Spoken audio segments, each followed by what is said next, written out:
Let's mike news wrap. Let's mike news wrap में अब सुनते हैं दिन भर की अहम खबरें सिर्फ 10 मिनट में। सबसे पहले सुर्खियां।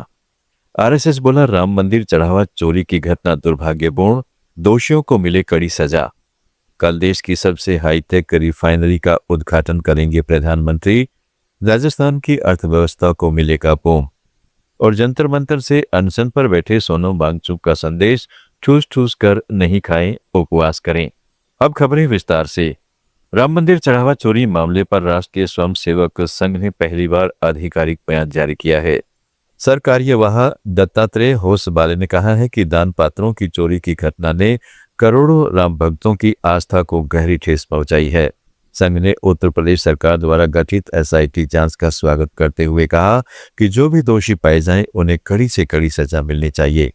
आरएसएस ने श्री राम जन्मभूमि तीर्थ क्षेत्र ट्रस्ट से मंदिर की व्यवस्था और वित्तीय प्रबंधन में सभी कमियों को दूर करने तथा पारदर्शी और जवाबदेही प्रणाली लागू करने की अपेक्षा जताई है।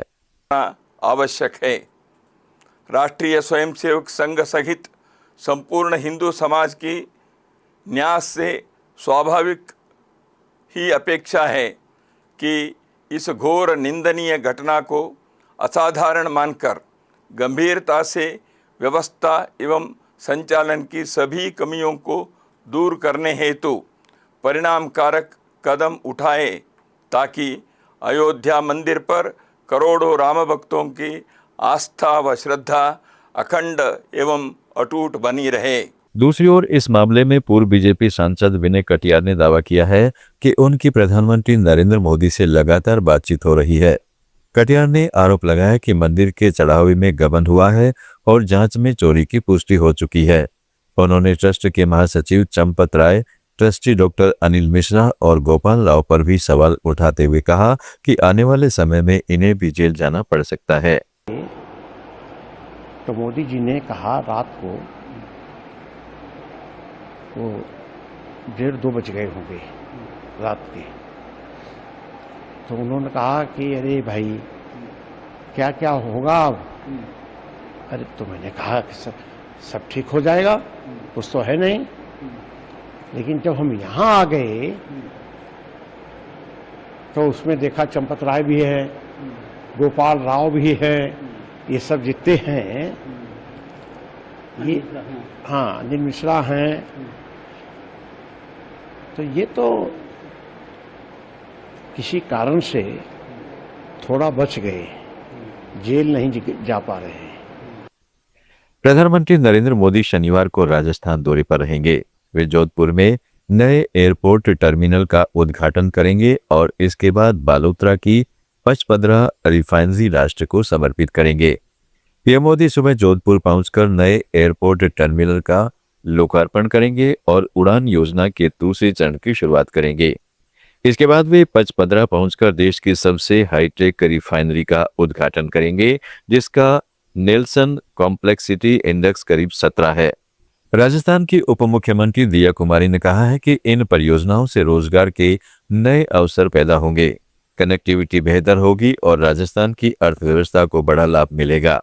दो बहुत बड़ी सौगातें हमको दे भी रहे हैं और उनका एक का उद्घाटन है, एक का शिलान्यास है और बहुत फ़ायदा होगा, हमारी यूथ को होगा, एम्प्लॉयमेंट बढ़ेगी, कनेक्टिविटी बढ़ेगी मेट्रो से, फिर आपके और कनेक्टिविटी का एम्प्लॉयमेंट ऐसे भी बढ़ेगी कि ये जो थोड़े जो एरियाज़ हैं जो थोड़ी दूर हैं, विशेषकर विद्याधर नगर है, विद्याधर नगर में बहुत आगे तक जा रही है और वो सीकर से कनेक्ट होता है, तो वहाँ से भी लोग बहुत इजीली मेट्रो के माध्यम से सिटी में आ सकेंगे, ट्रैफिक अपना कम होगा, उससे बहुत मुझे लगता है बहुत सारे फायदे हैं।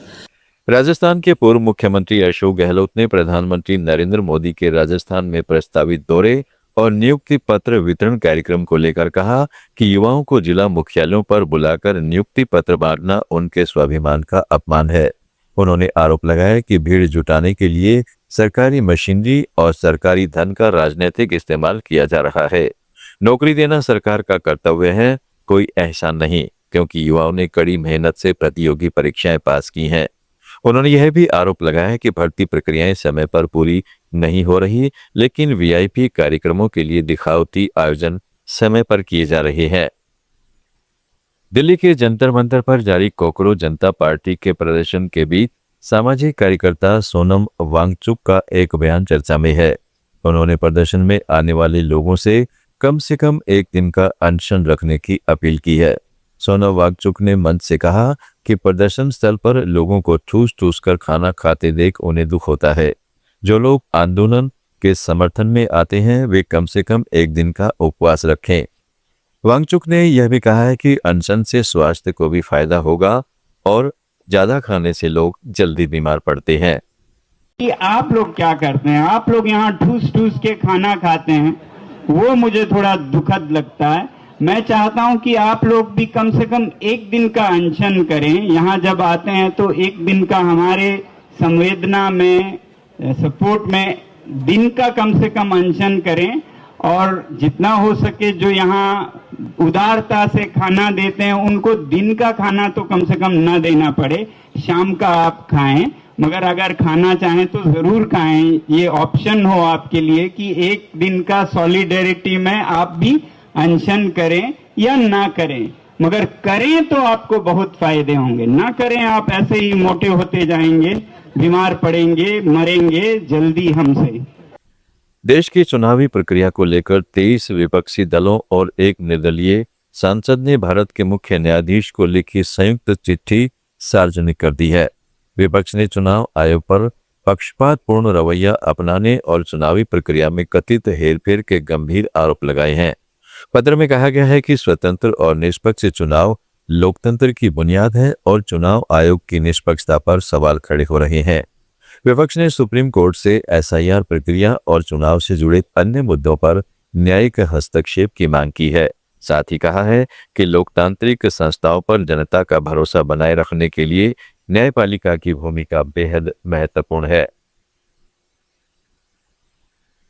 दिल्ली समेत कई शहरों में ई रिक्शा चालकों की परेशानी बढ़ाने वाली 3 मोबाइल ऐप्स पर सरकार ने सख्त कार्रवाई की है। आईटी मंत्रालय ने वैट, बीएमएस, लोसीजी और एपॉक लीआइन जैसे ऐप्स को ऐप स्टोर से हटाने के निर्देश दिए हैं। शिकायतें मिली थी कि इन ऐप्स के जरिए ब्लूटूथ से ई रिक्शा की बैटरी से कनेक्ट होकर चलते वाहन को अचानक बंद किया जा रहा था, जिससे चालकों को भारी दिक्कतों का सामना करना पड़ रहा था। हालांकि ये ऐप्स फिलहाल कुछ प्लेटफॉर्म पर अब भी दिखाई दे रहे हैं। सरकार का कहना है कि कमजोर सुरक्षा वाले बैटरी मैनेजमेंट सिस्टम की वजह से यह संभव हो रहा था और अब इस खामी को दूर करने के लिए भी कदम उठाए जा रहे हैं। दिल्ली के परिवहन मंत्री पंकज सिंह ने कहा है कि इस मामले की जानकारी सोशल मीडिया के जरिए मिली थी, जिसके बाद परिवहन विभाग और दिल्ली पुलिस ने जांच शुरू की। यह सुरक्षा से जुड़ा गंभीर मामला है और सरकार यह सुनिश्चित करेगी कि ई रिक्शा चालकों और आम लोगों को किसी तरह की परेशानी या असुविधा का सामना न करना पड़े। गुजरात एटीएस ने जैश ए मोहम्मद के एक बड़े नेटवर्क का पर्दाफाश करते हुए गुजरात और मध्य प्रदेश से 8 आरोपियों को गिरफ्तार किया है। एजेंसी का दावा है कि ये आरोपी देश की आतंकी संगठन का नेटवर्क फैलाने की साजिश रच रहे थे। सभी के खिलाफ यूएपीए और भारतीय न्याय संहिता के विभिन्न धाराओं के तहत मामला दर्ज किया गया है। जांच एजेंसियां आरोपियों से पूछताछ कर उनके संपर्कों और फंडिंग नेटवर्क की पड़ताल कर रही है। सिंधु जल संधि को लेकर भारत ने एक बार फिर अपना रुख साफ कर दिया है। विदेश मंत्रालय ने कहा है कि पाकिस्तान जब तक सीमा पार आतंकवाद का समर्थन बंद नहीं करता, तब तक यह संधि रुकी रहेगी। विदेश मंत्रालय के प्रवक्ता रणधीर जायसवाल ने कहा है कि सिंधु जल संधि पर भारत का रुख स्पष्ट और स्थिर है। पाकिस्तान की ओर से लगातार सीमा पार आतंकवाद को बढ़ावा दिए जाने के कारण यह संधि फिलहाल स्थगित है। भारत ने दो टूक कहा कि पाकिस्तान को आतंकवाद का समर्थन पूरी तरह और भरोसेमंद तरीके से छोड़ना होगा।